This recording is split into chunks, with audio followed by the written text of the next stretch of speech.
Hola, soy un cristiano reformado y aquí podrás escuchar mis blogs a través de estos podcasts. En un mundo donde las herejías y los falsos maestros están por todos lados, es de crucial importancia tener un celo genuino por la palabra de Dios y por lo que realmente dice en ella. Hoy quiero que veamos un poco más de la actitud que debemos tener hacia el mundo cristiano en el que vivimos. El diccionario define el celo como cuidado, diligencia e interés con que una persona lleva a cabo sus deberes o lo que tiene a su cargo. Un interés ardiente y activo por una causa o persona. Con esto en mente, el celo por la palabra de Dios significa querer resguardar la verdad que en ella dice, interesarse porque se diga la verdad. Creo que un versículo que refleja muy bien la actitud que deberíamos tener es en el Salmo 119, versículos 158 y 159, que dicen: Veía a los prevaricadores y me disgustaba, porque no guardaban tus palabras. Mira, oh Jehová, que amo tus mandamientos, vivifícame conforme a tu misericordia. El corazón del salmista es claro, él amaba la palabra de Dios, y esto es lo que provocaba el celo. Un buen ejemplo de celo también en el Nuevo Testamento es Saulo. Sí, leyó bien, Saulo, no Pablo. Filipenses 3:6 dice, en cuanto a celo, perseguidor de la iglesia. Saulo amaba de tal manera su religión judía que se enfurecía con los cristianos por alterarla y decir, según él, herejías. Esto fue llevado a tal punto que era perseguidor de la iglesia. Este extremo se dio claramente porque no tenía a Cristo. Es el mismo celo que hoy en día tienen los musulmanes y algunos budistas que persiguen a los cristianos. Ellos aman tanto su religión que no pueden ver que los cristianos digan semejantes cosas. En estos casos, de vuelta, falta Cristo. Entonces, nosotros, que sí tenemos a Cristo, ¿cómo deberíamos actuar?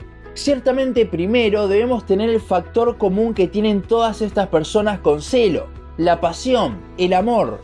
Si no estamos apasionados por la palabra de Dios, va a ser muy difícil que realmente tengamos un celo genuino por la misma. Aquí es cuando volvemos al Salmo 119. El salmista escribió el salmo más largo sobre la palabra de Dios. Igualmente hay que diferenciar algo. El salmista no está adorando a la palabra de Dios, sino al Dios de la palabra.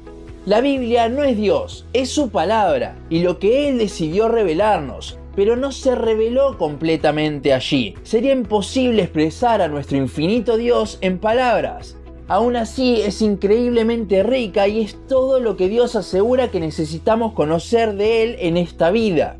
Entonces, amamos la palabra porque Dios se nos revela a través de ella. Si queremos amar más a Dios, debemos conocer a Dios. Y si queremos conocer a Dios, entonces debemos conocer la Biblia. Es imposible tener celo por algo sin conocerlo. Una vez que conocemos y amamos la palabra, porque Dios se nos revela a través de ella, es entonces que viene nuestra reacción distinta a la de Saulo. Como vemos en el corazón del salmista, su corazón ardía cuando se mal usaba la palabra. Hoy en día, cuando escuchamos alguna de estas herejías que andan circulando, si realmente amamos y nos apasionamos por la palabra, debería producir algo en nuestros corazones, nunca indiferencia. Recuerdo cuando iba a una de estas iglesias modernas que predicaban todas estas herejías: evangelio de la prosperidad, declarar cosas, profetizar, etc. Recuerdo que cuando el Señor ya me había abierto los ojos, no podía escuchar un mensaje completo. Entonces me paraba y me iba, a veces hasta llorando por lo que se escuchaba. Pero este sentimiento no solo venía por lo que mis oídos escuchaban en ese mensaje, sino que también venía por lo que mis ojos veían. Una iglesia repleta tragándose las mentiras de ese pastor, entre comillas. El celo por la verdad, por la palabra de Dios, debe estar sí o sí acompañado por compasión. Compasión no tanto por los falsos maestros. De hecho, los apóstoles no paraban de denunciarlos en sus cartas y de anunciarles su futuro de perdición, aunque al hacer esto también había algo de compasión, sino que hablamos de compasión por las personas que los siguen. Mismo Jesús hizo esto. A los fariseos los reprendió una y otra vez, pero por el resto tenía compasión. De hecho, cuando llegó Nicodemo con dudas acerca de lo que enseñaban los fariseos, Cristo no lo reprendió, sino que le mostró la verdad y enunció el versículo más conocido de la Biblia, Juan 3:16. Esto es lo que nos diferencia de Saulo, de los musulmanes, etc. Estos, por el celo a su religión, salían a matar a los que seguían otras cosas, pero nosotros, a los que siguen estas cosas, debemos verlos con compasión y mostrarles la verdad. Muchas veces nos concentramos tanto en la sana doctrina que vemos con rechazo a los pentecostales, los carismáticos u otras denominaciones. Si usted hace esto, déjeme decirle que lo que tiene no es celo por la verdad, sino orgullo, que se gloría en tener la verdad, cuando ni siquiera fue usted quien se abrió los ojos, fue Dios. Si usted realmente tiene celo por la verdad, por la palabra de Dios, va a ver a estas personas con compasión, queriéndolos alejar de todas estas falsas enseñanzas y atraerlos a la verdadera doctrina.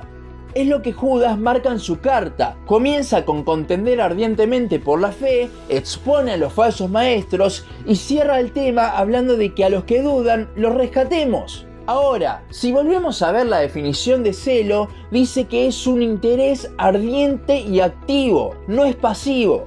El celo es algo que nos quema por dentro y ante eso no nos quedamos pasivos, sino que actuamos.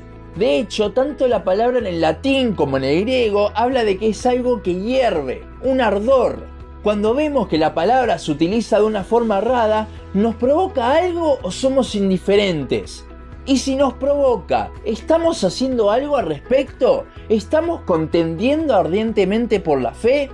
Como vimos en el podcast anterior sobre las redes sociales, las mismas están plagadas de falsa doctrina. Si realmente tenemos celo por la verdad, este es el momento cuando menos debemos quedarnos callados y más compartir de la verdad. No por ganar un debate ni nada, porque eso sería orgullo, sino por compasión hacia aquellas personas cegadas. El celo no es algo pasivo, sino activo. Debemos compartir la verdad. Si el celo fuese pasivo, muchas de las cartas del Nuevo Testamento no las tendríamos, ya que muchas se escribieron para mostrarle la verdad a hermanos que estaban siendo engañados por falsos maestros. También muchos de los profetas del Antiguo Testamento no hubiesen hecho nada ni la mitad de cosas que hicieron si no tuviesen un verdadero celo. En conclusión, el celo por la palabra de Dios viene de amarla y conocerla, y esto provocará que veamos al mundo con compasión por no tenerla, pero no con una compasión que se queda solo ahí, sino que se esfuerza por mostrar la verdad. Entonces, ¿qué es lo que tenemos? ¿Celo con compasión por los que se están desviando? ¿O orgullo de tener la verdad y querer demostrarlo?